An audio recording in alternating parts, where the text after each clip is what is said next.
Olá, pessoal. Sejam todos muito bem-vindos. É com muita alegria que nós estamos aqui recepcionando a todos vocês. Em nome da ICF Brasil, agradecemos imensamente a presença de todos vocês na International Coaching Week 2025, a maior celebração de coaching no mundo. E esse ano, essa celebração ela é mais ainda especial, porque nós estamos fazendo 30 anos de CF no mundo. Agradecemos especialmente aos nossos patrocinadores, Ouro, Stream.io, Inex e Prata LHH. Eu sou Silvana Mello, associada ao ICF, também contribuo com o Conselho Deliberativo, e junto comigo está a Andréa Boleto, aqui nos ajudando com esse momento super especial que vamos ter. A International Coaching Federation, para quem não conhece ainda, é a maior associação global de coaching. Ela está presente em mais de 140 países, com mais de 60 mil membros ao redor do mundo. Durante esta semana, que vai de 12 até 18 de maio, estamos celebrando a International Coaching Week, com eventos em mais de 20 idiomas. Um momento muito especial, não é mesmo, gente? Aqui no Brasil, temos uma programação especial e gratuita, preparada com muito carinho, bem customizada para vocês. O link com a programação completa vai ser compartilhado no chat. Aproveitem também para nos seguir no LinkedIn, no Instagram, @ICF Brasil. Os links também estão no chat. Informamos que este evento está sendo gravado. Lembramos que, para respeitar os acordos com os nossos palestrantes e participantes, não é permitido o uso de robôs e inteligência artificial para gravação ou transcrição desta sessão. Você poderá solicitar o seu certificado de participação fornecido pela ICF Brasil, preenchendo o formulário que será disponibilizado no finalzinho dessa sessão. Neste mesmo formulário, você vai poder, então, deixar o seu depoimento, deixar uma gravação para a gente, que isso é bastante importante. E para você que é associado ICF Brasil e está acompanhando nossa programação, temos um convite especial. Durante ICW, International Coaching Week, estamos lançando o programa de coaching Pro Bono 2025, através de uma parceria que nós temos com o Comitê de Responsabilidade do ICF Ensina Brasil. A Ensina Brasil desenvolve lideranças que atuam como professores em escolas públicas de comunidades vulneráveis por 2 anos, preparando-nos para liderar mudanças em diversos setores da sociedade. Mas essa transformação não para por aí. Começa com todos nós, não é mesmo? Então, imagina a gente fazendo parte desse grande impacto social. Que bacana, né? Mas, então, vamos lá iniciar essa sessão tão especial. Queria aqui dar boas-vindas ao Marcos Pedotti, que é psicólogo, graduado pela Universidade de São Paulo, pós-graduado em MBA por RH pela FIA, ele é coach pela Edson College e ele é sócio-diretor e coach da Ateliê RH em projetos nacionais e internacionais, envolvendo assessment de potencialidades, educação para alta performance corporativa, coaching e trabalhos de fortalecimento de equipes. Tem mais de 1.000 horas aí de coaching e 4.500 horas de assessment. Vamos aprender muito com ele, gente. Vamos dar, então, nossas boas-vindas ao Marcos. E, Marcos, vamos lá.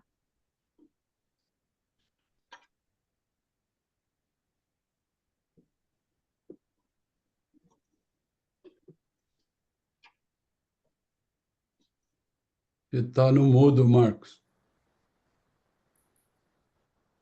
Agora sim. começar compartilhando minha tela. Me falem se vocês estão conseguindo ver minha tela, se está bem Sim, compartilhada aí. estamos. Estamos sim, Marcos. Então, gente,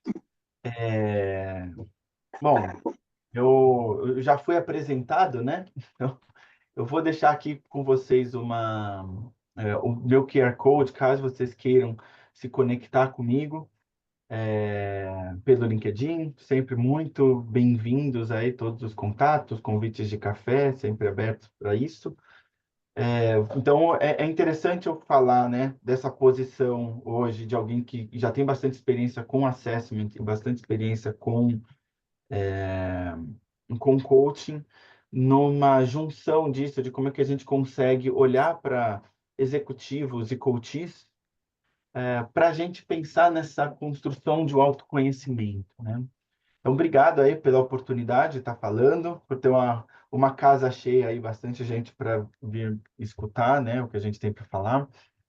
É importante a gente validar, né? Então, a Ateliê, ela é a representante nacional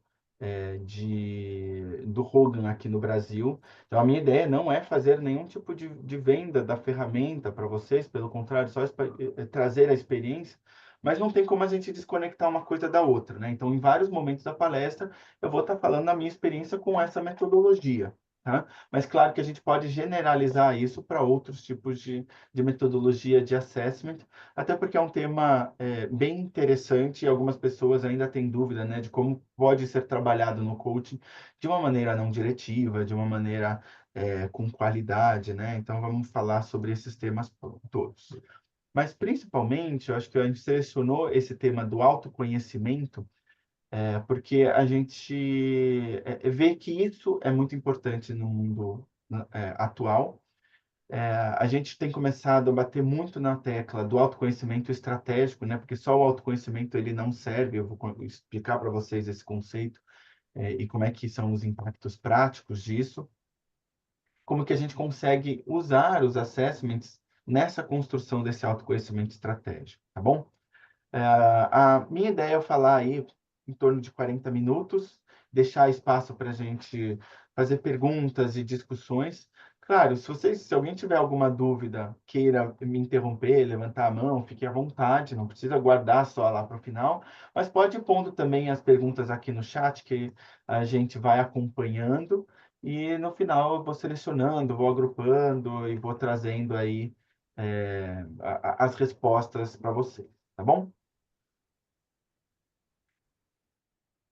Então, eu queria começar falando sobre o que é esse autoconhecimento.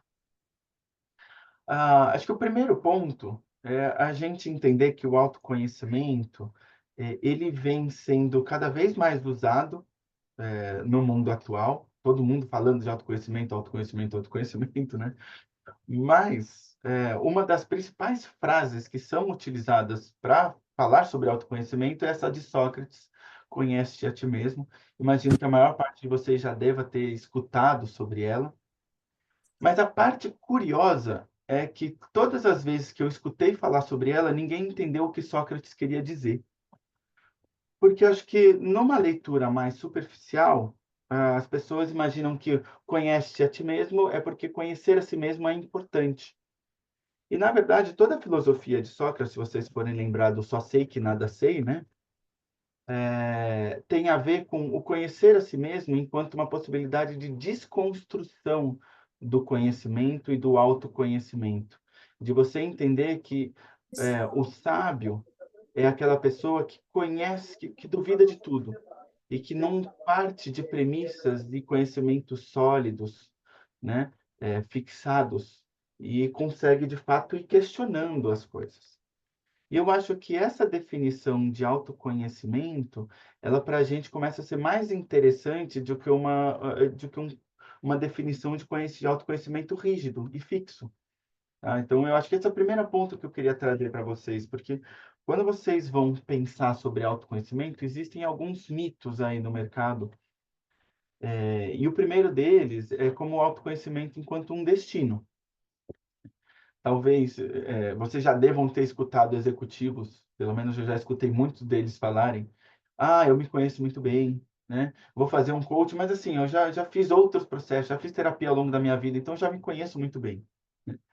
É como se o autoconhecimento ele pudesse ter um destino. E ele fala assim: eu cheguei lá, agora o que você pode me agregar talvez seja muito pouco, né?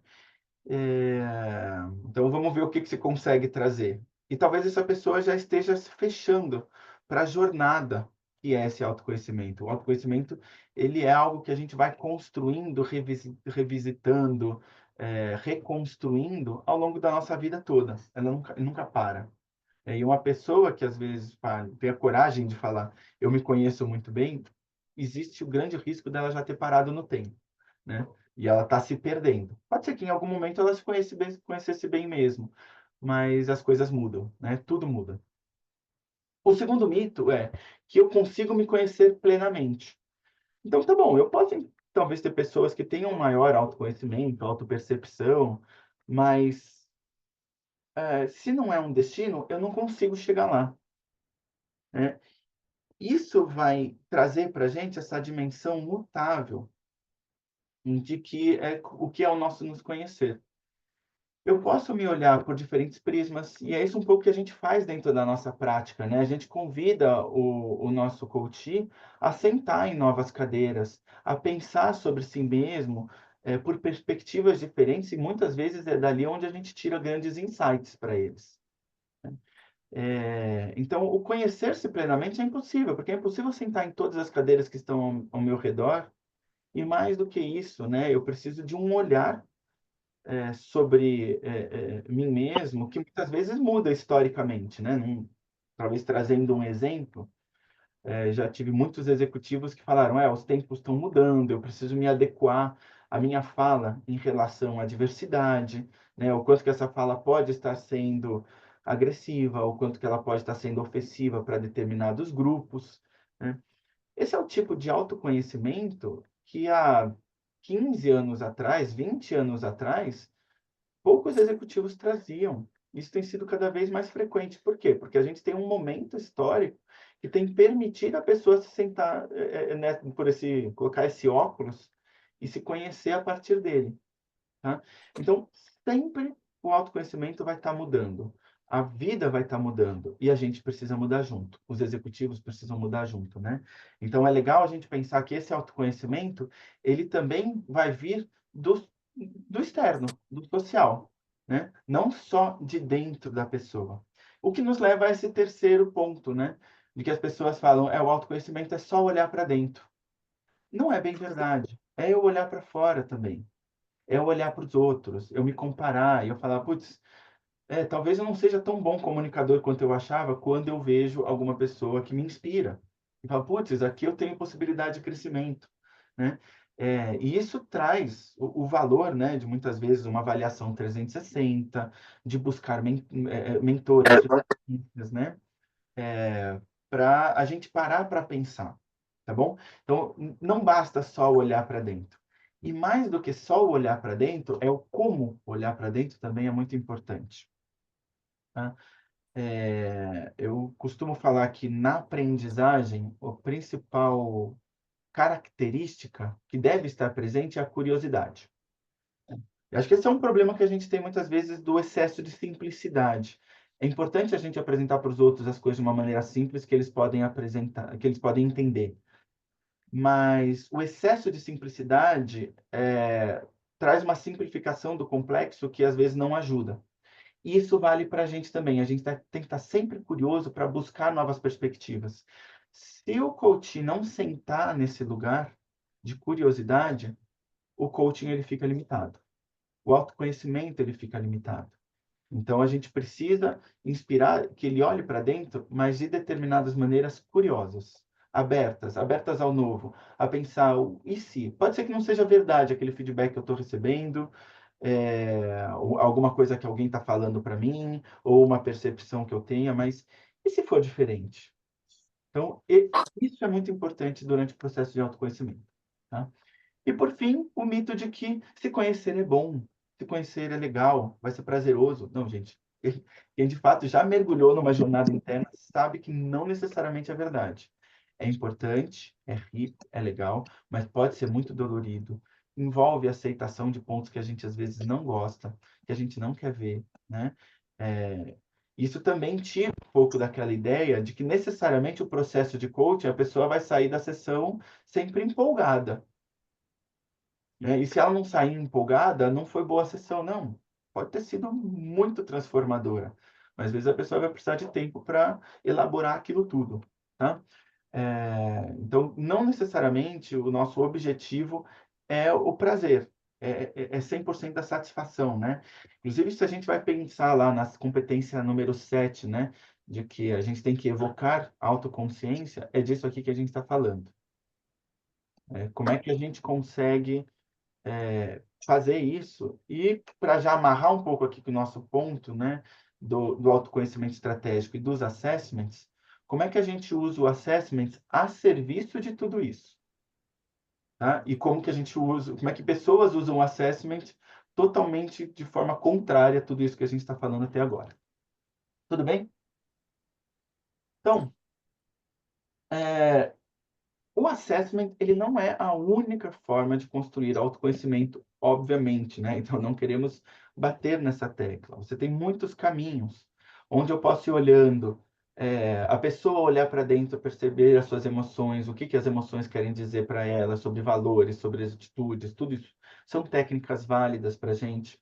Receber feedbacks, eventualmente o próprio feedback ali no processo de coaching, mais feedbacks de fora, né? A gente tem atividades específicas para isso. Depois o coach, nós como coaches, vamos ajudar o coach a pensar sobre si mesmo. O que isso quer dizer sobre os nossos desejos, né? Então, muitas das perguntas, quem você quer ser?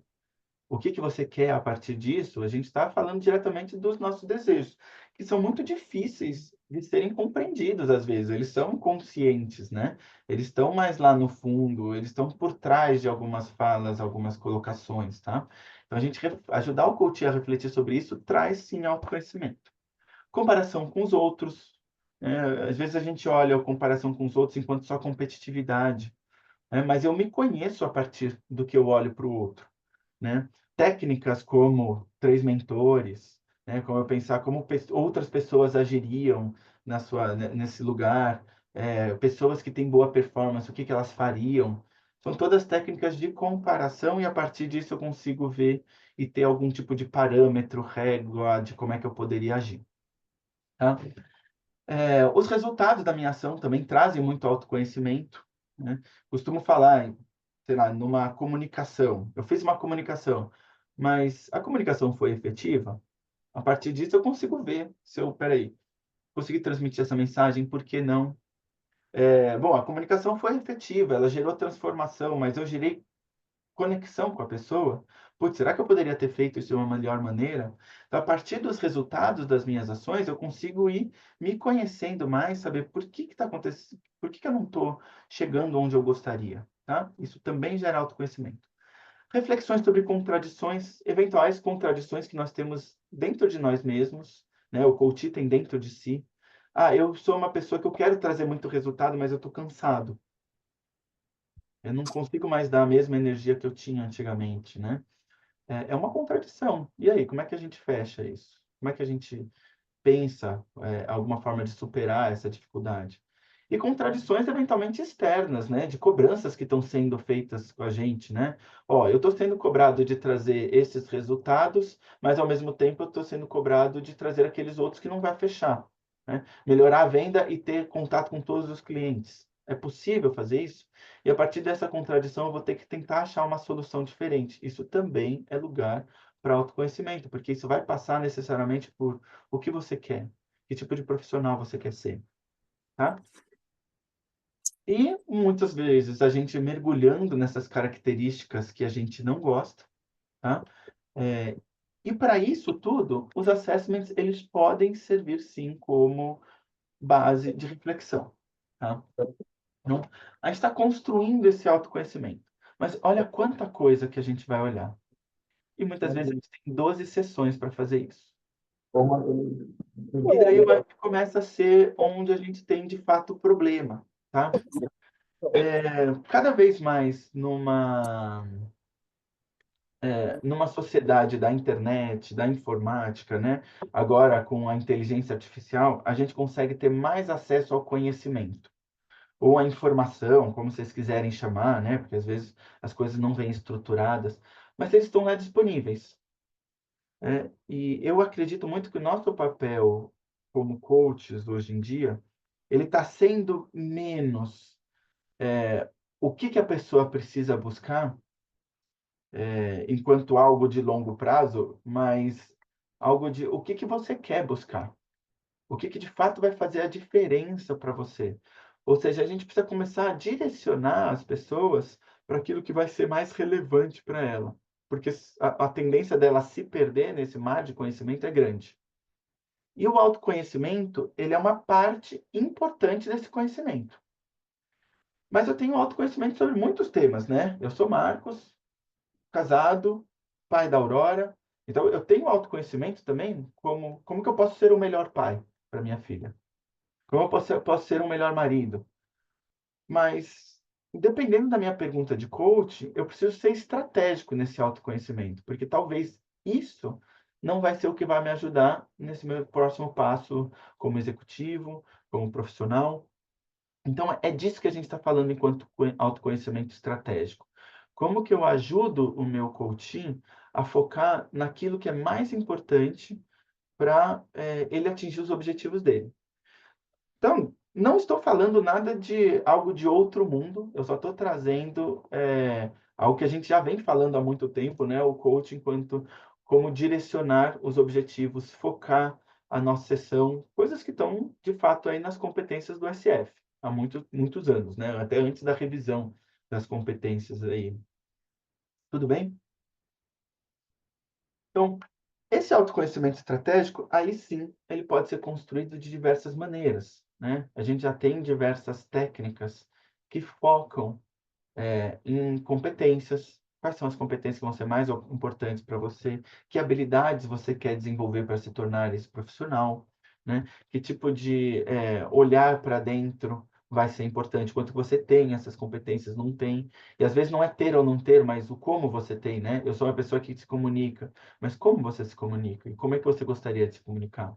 Tá? Então, essas atividades podem ajudar a gente a ter bastante autoconhecimento estratégico, refletir sobre o que queremos ser, né? Principalmente aí quando a gente olha questões de MCC, né? Onde é a principal habilidade, pergunta e estado que a gente gostaria de estar, né? Tá? Refletir sobre quem os outros ou o meio precisa e espera que nós sejamos, o que não significa que eu vou optar por ser isso, mas eu ter esses inputs também é importante enquanto autoconhecimento mais estratégico, né? As pessoas esperam isso de mim. Eu quero isso, eu quero ser assim, eu sou assim. Então, é algo muito direcionado. E, obviamente, aí eu começo a entrar mais nos assessments, avaliações 360 e assessments propriamente ditos. Apesar de que tem uma grande reflexão, tá? As pessoas, tem algumas que falam que a avaliação 360 não é assessment, outros falam que testes não são, inventários não são assessments, tá?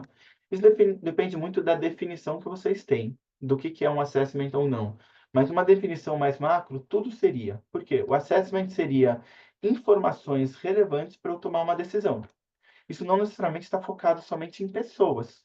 Pode estar focado num assessment imobiliário, um assessment financeiro de uma empresa, tá? Estou pegando informações relevantes para uma tomada de decisão. Então, tudo que vai ajudar a gente a ter uma avaliação melhor para eu conseguir tomar uma decisão é um assessment. Então, dentro dessa definição, gente, a gente poderia colocar o coaching ou algumas técnicas de coaching enquanto um tipo de assessment também, tá bom? Se eu olhar por um prisma mais amplo. Mas olhando por um prisma mais estrito, enquanto assessments e inventários, eles também podem gerar muito autoconhecimento, tá bom?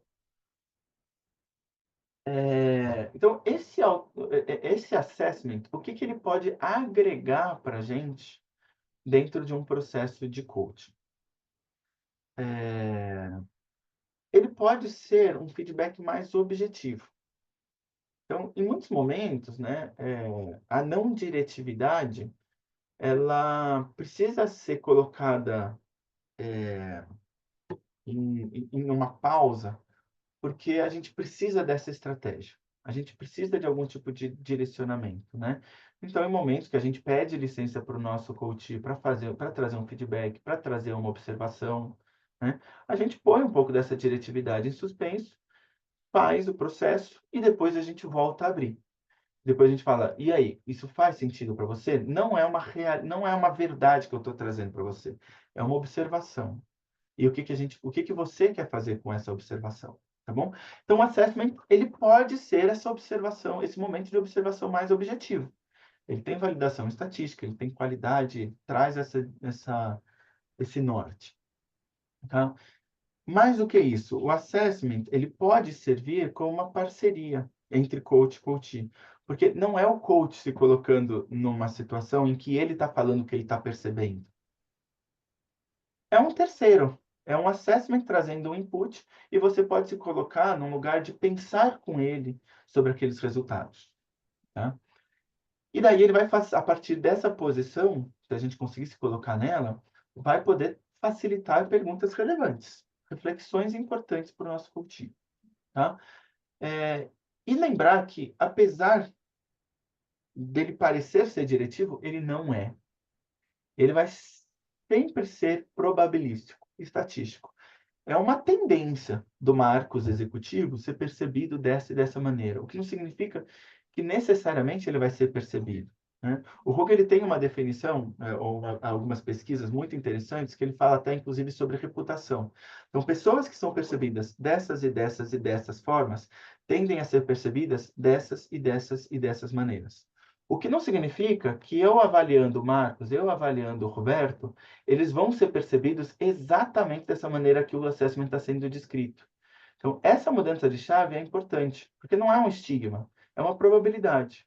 Então, grupos parecidos com o Marcos tendem a ser vistos dessa forma, mas e o Marcos que está sentado na minha frente aqui? Como que ele pode ser percebido? Aí eu abro uma possibilidade de não ser diretivo e, de fato, conhecer esse coach que está na minha frente. Entender e dar espaço para ele pensar e refletir sobre si mesmo e gerar esse autoconhecimento mais estratégico, tá? Mas, para mim, é muito importante que eu tenha um assessment que traga informações relevantes, que traga informações precisas, né? E que não vai mudar dali a 2 semanas o resultado, que ele seja muito circunstancial. Por isso, porque o estratégico ele vai direcionar esse nosso olhar para o que mais importa, tá? Eu costumo falar, o autoconhecimento, e não desmerecendo a metodologia, ele pode ser adquirido, inclusive, com base no horóscopo, né? Eu leio lá o signo do Marcos, nasceu 2 de janeiro de 84, então vejo o horário às 10 da manhã, eu vejo, ele é signo de Capricórnio, Capricórnio é uma pessoa muito teimosa, é uma pessoa, talvez, que seja muito fechada em relação ao seu próprio dinheiro. Eu vou falar, será que faz sentido? Não sei. O fato de eu refletir sobre isso, independente das afirmações estarem certas no horóscopo, já gera autoconhecimento. Mas aí eu preciso de pesquisas muito sólidas para falar, mas espera aí, isso vai me ajudar na minha área de vendas? Isso vai me ajudar a ser um melhor consultor? Isso vai me ajudar a ser melhor coach? Se as observações não forem relevantes, se as observações não forem, de alguma forma, certeiras e acertadas, eu não estou num autoconhecimento estratégico, tá? Então, ferramentas de qualidade são as que vão te ajudar a, de fato, ter um autoconhecimento mais estratégico do seu coaching. E daí é onde a gente entra nesse cuidado com algumas das ferramentas, né?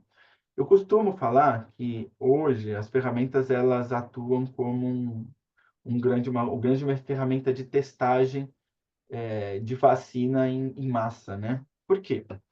A gente acabou de passar pela pandemia há 5 anos atrás, né? Mas parece que foi ontem ainda para todos nós, né? Então a gente viveu essa questão de validação das vacinas na pele, né?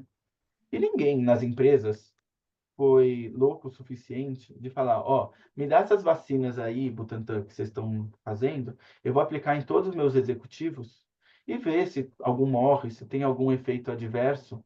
E se não tiver, legal, aí a gente pode continuar aplicando para o resto da população. A gente não faz isso. A gente queria a Anvisa, a gente queria os dados da vacina antes. Mas com assessments a gente faz. Olha que legal essa nova metodologia aqui, vamos aplicar em todo mundo. Principalmente, vamos aplicar primeiro nos nossos executivos, depois a gente aplica para o restante, né? É basicamente essa decisão que muitas vezes os RHs tomam, né? E tem um problema muito grave envolvido aí dentro, né? Então, a gente fala, os assessments têm que mostrar dados para vocês antes de vocês começarem a usar na prática de coach. Para mim, isso é condição. E o que que é? Erros de medida, né? Principalmente estabilidade, né? Se eu aplicou hoje o Hogan, se eu aplicar daqui a 2 anos, 1 ano, se o resultado mudar, é muito esquisito. Por quê? Porque a nossa sociabilidade, a gente está falando lá numa escala, né? Sociabilidade, ambição, foco no resultado, ela não muda do dia para a noite, né? Assim, demora muitos anos se eu quiser mudar isso, e olhe lá. O que eu consigo mudar no curto prazo, é o que a gente consegue ter de foco no resultado no coaching, é ele se comunicar melhor numa reunião, é ele falar melhor para um público, é ele conseguir se articular melhor com os pares dele. Mas dificilmente aquela pessoa que é extremamente fechada, sociabilidade alta, vai terminar um processo de coaching ou vai terminar o ano sendo a pessoa mais expansiva da empresa, uma sociabilidade alta. Isso não vai acontecer. Mais do que isso, o nosso processo, muitas vezes, é a gente conseguir pensar nesse coach, como que ele consegue usar aquela introversão a favor dele. Talvez essa seja uma pergunta bem relevante, bem poderosa para a gente fazer para a pessoa. E talvez ela nunca tenha se feito. Tá? Então, a gente precisa olhar, essa estabilidade é importante. Pesquisa para falar, enquanto estratégia, se você está na área de vendas e você tem uma competitividade baixa, não significa que você não vai dar certo. Mas ser competitivo e focar no resultado é importante para vendas. Será que não é em cima dessa competência que a gente tem que estabelecer bem os seus objetivos? Tá? Então, o assessment ele precisa te trazer dados relevantes para diferentes áreas, competências, o que seria um perfil aí, talvez mais interessante para você estar avaliando. Tá bom? As recomendações serem erradas, e daí isso tudo, né? Tudo isso que eu acabei de falar pode levar você a fazer recomendações erradas. Então, você precisa ter pesquisas sólidas para isso. Vieses de discriminação contra grupos. E eu vou trazer um exemplo. Quando eu estava na semana retrasada lá no SIOP, que é um congresso de avaliação e de psicologia industrial e organizacional, eles pegaram um assessment que estava sendo aplicado pelo Departamento de Emprego dos Estados Unidos em jovens, e o assessment estava recomendando de forma discriminada homens e mulheres para trabalhar com tecnologia. Na verdade, eram só homens que eram recomendados para tecnologia, e para trabalhar com educação só mulheres. Agora, é verdade que o homem não tem condição de trabalhar com educação? Não. Assim, as pesquisas todas que eu já vi são exatamente o contrário. E que mulher não tem capacidade de trabalhar com tecnologia? Então, vocês percebem que tem um viés aí, um tanto quanto complicado e escondido, que a gente não vê, do risco da gente usar determinadas avaliações e ter vieses discriminatórios contra o nosso coaching. Então, as inventários precisam mostrar para a gente esses dados de não discriminação. Tá? E, por fim, assessment que tem uma simplicidade extremada. A pessoa se torna uma cor. Eu não sou mais o Marcos, eu sou uma cor, né? A pessoa se torna 4 letras, tá? Eu acredito que aqui a gente começa a ter um risco de rotular o nosso coaching. E qual que é o valor que a gente vai ter para a pessoa pensar sobre aquele assessment quando você está simplificando a pessoa que está ali por trás? Tá? Então, eu, particularmente, tendo a evitar ferramentas que vão rotular e simplificar demais, principalmente no processo de coaching, que o nosso papel muitas vezes é ampliar e não simplificar. Né? Depois eu posso falar, com essa amplitude toda, eu convido o meu coach a pensar, bom, e aí, o que você quer fazer com tudo isso? Mas muitas vezes o processo de autoconhecimento é começar a ampliar, é curiosidade, tá bom? Tudo bem, gente? E daí, eu queria revisitar, lógico, eu não vou dar uma aula para vocês aqui sobre as competências do ICF, mas a gente poder pensar, dentro dessas competências do ICF, o que seria um bom uso dos assessments. Então, prática ética, obviamente, a gente está falando aí dessa posição de coaching, principalmente, né? Acordos, e daí acho que no assessment é importante a gente falar desses acordos, para que vai servir esse assessment, com quem vai ser compartilhado as informações, questões éticas importantes que deveriam estar aqui dentro, tá? Incorporar a mentalidade de coach. Então, é diferente você dar uma devolutiva de assessment como um profissional de assessment e como um coach. Tem uma mentalidade específica que vai ser muitas vezes demonstrada pelas outras competências, né? Então, estabelecer e manter bons acordos. O que a gente vai tirar dessa sessão? O que você espera desse assessment? O que são as informações desse assessment? O que ele pode ofertar para você? Tá? Cultivar uma confiança, segurança e manter. A gente está olhando por ainda manter uma posição de não julgar, né? Os assessments eles não vão falar o que é certo ou errado. Não há uma única forma de eu vender. Por mais que eu não tenha um perfil, às vezes, de liderança, não significa que a pessoa não pode liderar. Então, a gente tem que ter esse ambiente de acolhimento e segurança para o nosso coaching. Tá? Não dá para ter julgamento ali, a pessoa se sentir mal por causa daquele assessment. Tá? Manter a presença, obviamente, aqui, acho que é sempre. Então, nos assessments, a gente tem o risco de, na hora que você está falando sobre uma escala, dando um feedback, você já está pensando no próximo. Porque parece que é mais importante para você falar do que escutar. E não é verdade. Na posição coach, o escutar é a parte mais importante. Então, manter a presença vai ser extremamente relevante. Tá bom? Ter a escutativa, obviamente.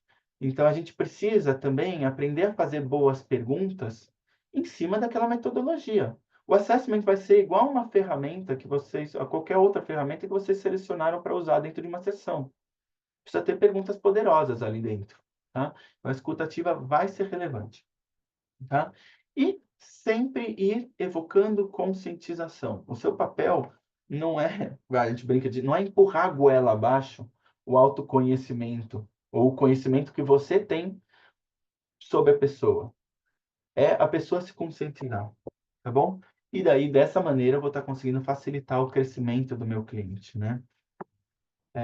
Então, olhando por essas competências todas, o que são recomendações para usar bem o assessment no coaching?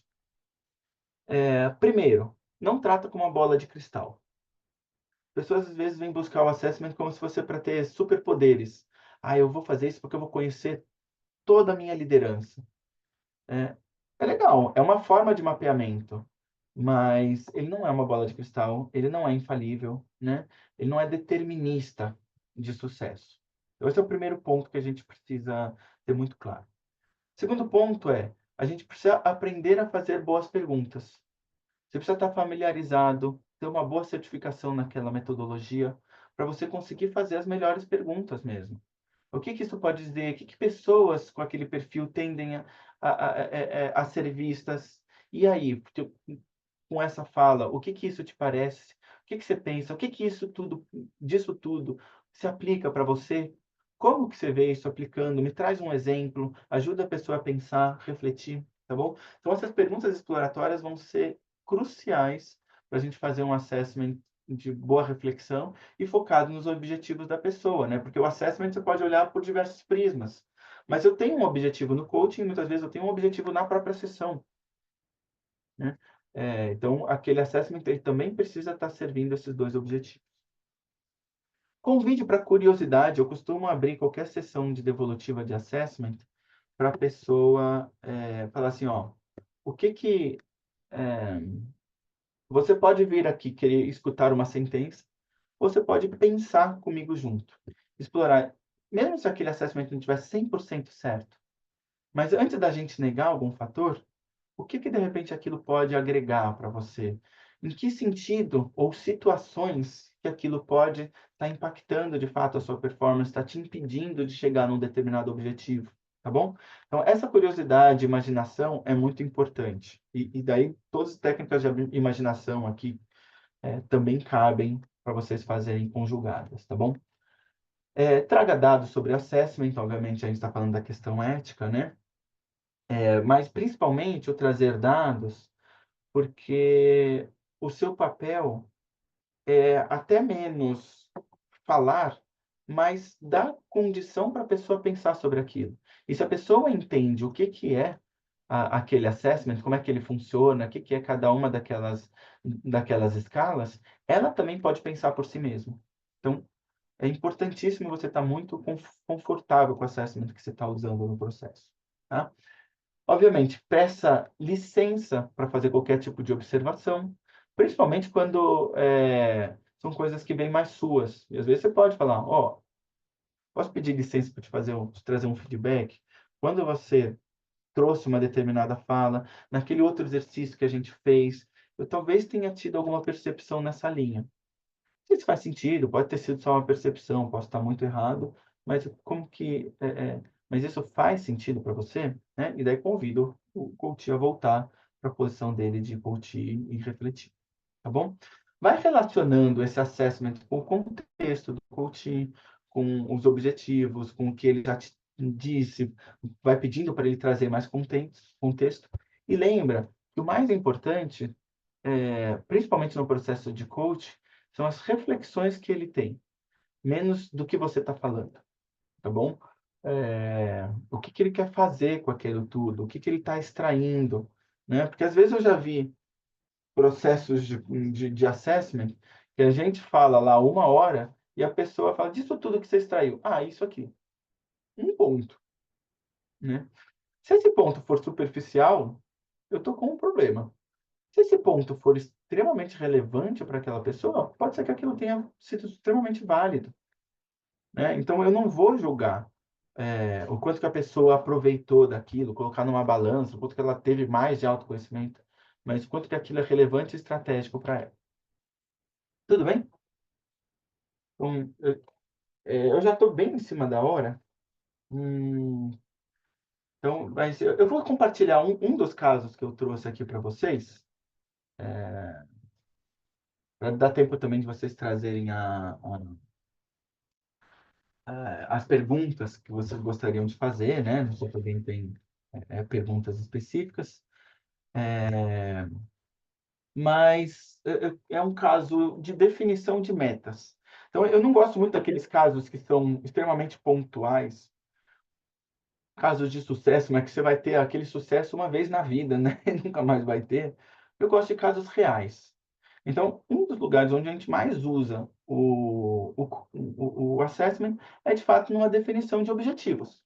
Como que o assessment pode ajudar a gente a definir melhores objetivos? Eu atendi um gerente de RH e ele tinha acabado de não ser promovido para uma posição. Ele estava extremamente frustrado. E daí o diretor chamou e falou, ó, ele tem muito potencial, mas ele ainda não está pronto para ser um gerente sênior, né? Então, eu precisava prepará-lo. E até eu acho que eu devo um pouco ele. Tinha uma sensação assim, né? Eu acho que ele não foi promovido, mas porque eu também não fiz um pouco o meu papel. Eu gostaria que o coach pudesse ajudá-lo, né? E, obviamente, aí vem toda a nossa responsabilização também do gestor, né? Falar, eu posso fazer um processo, mas eu preciso também que você sente nessa cadeira, inclusive durante o processo, para esse processo ser mais significativo, né? E eu acho que o gestor foi muito legal, ele sentou mesmo nessa cadeira, mas no primeiro momento, o gestor falou, eu precisava que ele fosse mais estratégico e que ele lidasse melhor com os clientes que são difíceis dele, né? Foi uma fala bem ampla, mas isso num primeiro momento, a gente não estava no momento de acordo de metas ainda, né? Escutei aquilo e falei, tá bom, deixa eu conversar com o coach, ver o que que ele pensa sobre tudo. Nesse momento, a gente aplicou o assessment, né? E a técnica aplicada nesse primeiro momento para a gente estabelecer os objetivos do coaching foi fazer um levantamento simples com ele no começo da sessão e falar, ó, a gente está aqui nesse momento para estabelecer os objetivos do coaching, né? O que que você espera desse coaching? Quais são os seus objetivos? né? Fiz esse desenho, sem muita elaboração ainda, sem aquela amarração no detalhe, como é que você vai mostrar isso, o que que você vai ter de indicadores. Fiz algo mais simples, tá? E daí você entra no assessment. Vamos conversar sobre o assessment, o que que ele pode agregar em termos de reflexão sobre isso, né? E, de fato, o assessment foi saindo, né? Que ele era uma pessoa, às vezes, um pouco rígida, pouco aberta para escutar outros, era uma pessoa mais fechada, era uma pessoa que tinha os métodos dele, era difícil ele abrir mão dos métodos do que ele acreditava, né? Então, isso tudo foi saindo, ele foi refletindo, validando, falou, nossa, acho que isso aqui é muito, muito significativo. Ele foi vendo o valor nesse processo, né? E eu voltei e falei, tá bom, e agora tudo isso que a gente está falando, o que que agrega naqueles objetivos iniciais? E para bem da verdade, como o gestor já tinha conversado com ele, dado o feedback negativo, ele estava muito alinhado com o gestor, né, de que ele precisava ser mais estratégico e precisava lidar melhor com os clientes difíceis. Mas eu acho que fez toda a diferença esse feedback no como, para ele trazer um pouco mais de algumas soft skills, porque às vezes o coach ele começa a entrar numa ideia de falar, eu preciso fazer mais network, então eu vou começar a tomar café com todo mundo. Eu preciso ser mais estratégico, então eu vou começar a pensar estratégica, sei lá, vou despender 1 hora do meu dia para ficar pensando na estratégia. Mas será que é isso, ser estratégico? Né? Então ele começou a ver que ser mais estratégico, num primeiro momento, era ele vencer, inclusive, um fechamento que ele tinha dentro da área, um silo que ele estava criando, ter mais contato com esses clientes, tá? Então ele agregou isso. Não é que ele invalidou tudo que ele já acreditava, mas ele agregou. E, ao mesmo tempo, trabalhar com os clientes difíceis não era só, vou escutar ele, mas era ele também se revisar. E ele falar, putz, eu sou muito fechado. Então, eu consegui me perceber em que momentos que eu estou sendo muito fechado e pouco aberto para as ideias do cliente, eu ter mais curiosidade, compreender mais os pontos de vista do cliente de uma perspectiva de curiosidade e não de fechamento. Então, eu achei que foi um caso super legal. Ele não é muito fora da curva. A gente geralmente tem esse tipo de resultado quando você faz um processo de assessment, mas ajuda a pessoa a sair daquelas metas de, eu quero me vender mais, eu quero. Eu falo assim, será que é só vender mais ou será que tem algumas habilidades que seriam legais você desenvolver antes até de você conseguir se vender, né? O ser antes do aparecer, né? Tá bom? Então, eu acho que eu vou dar uma fechada aqui. Se não tiver muitas perguntas, eu posso trazer um caso a mais, ou às vezes até mais casos, mas para a gente ter um tempinho também aí para perguntas que vocês possam ter. Marcos, muito Sim, bom, parabéns por toda a tua fala, você traz muito conteúdo, bastante reflexão. A gente tem algumas observações, eu vou contar aqui uma delas, e talvez você possa fazer algum comentário. Particularmente, eu gostei muito do jeito como você aborda o autoconhecimento, né? A questão da desconstrução que a gente tem que fazer, e ela é diária, a curiosidade, né, que a gente precisa ter. Não sei se todos viram, o Roberto Santos fez uma mensagem para todos, falando sobre uma pesquisa, né, Roberto, que será feita. Então, se todos puderem olhar e puderem contribuir, isso é bom para todo mundo, né? Mas falando aqui de uma observação, a gente já está com o tempo super estourado, que termina às 11h30. Daqui a pouco a gente já está se preparando para uma outra palestra. Mas tem uma observação aqui, Marcos, que pode ser interessante. O que um coach ou um RH deve avaliar para contratar um bom assessment? Dicas, né? Quais são as dicas que você dá? Tem algum critério, alguma coisa que você acha que é importante olhar? Na tua fala, você trouxe um pouco da questão dos assessments de cores, né? Alguns que meio que colocam o candidato ou a pessoa em cores, né? O que você fala sobre isso, Marcos? eu acho que o primeiro ponto, assim, o assessment ele precisa atingir o seu objetivo. Então, se ele não trouxer as informações relevantes que você está precisando para aquele processo, para aquele mapeamento, você já está saindo perdendo, né? Então, assim, se uma cor for te agregar para aquele processo, ótimo.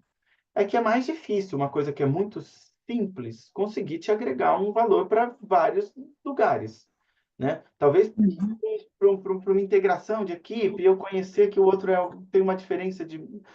assim, eu brinco um pouco mais do lado do oba-oba, pode ser muito legal e às vezes relevante. Não estou desmerecendo, né? Mas para uma seleção, geralmente você precisa de mais informação, né? Então, aquele assessment está te agregando valor?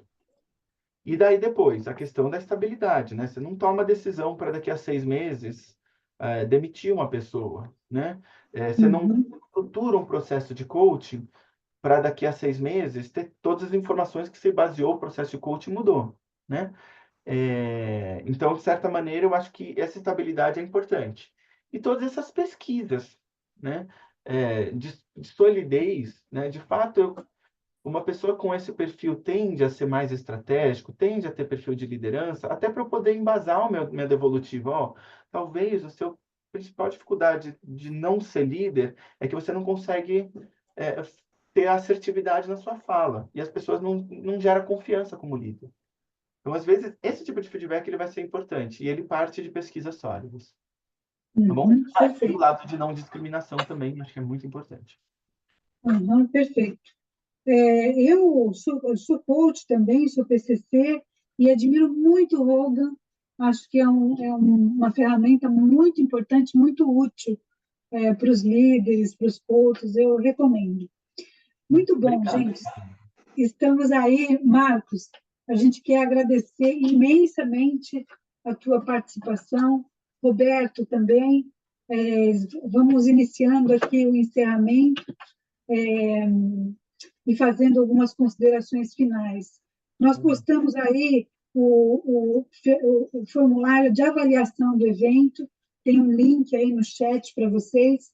Caso você queira se associar à ICF, que é também uma instituição preciosa, valiosa, então a gente também tem aí o link do site que a gente colocou. Agradecemos ao Marcos, agradecemos ao Roberto pela palestra maravilhosa e vamos falar sobre os próximos eventos. Hoje, às 1h30, a gente vai ter o RH e a urgência das novas competências, reskilling e upskilling. E vamos, então, agradecer a todos e nos vemos mais para frente, ok? Muito obrigada, gente. Até mais. Muito bem, gente. Muito obrigado, viu? Até a próxima. Até a próxima. Tchau, obrigada. Parabéns, Marcos. Muito obrigado, Roberto. Tchau, tchau para todos. Tchau.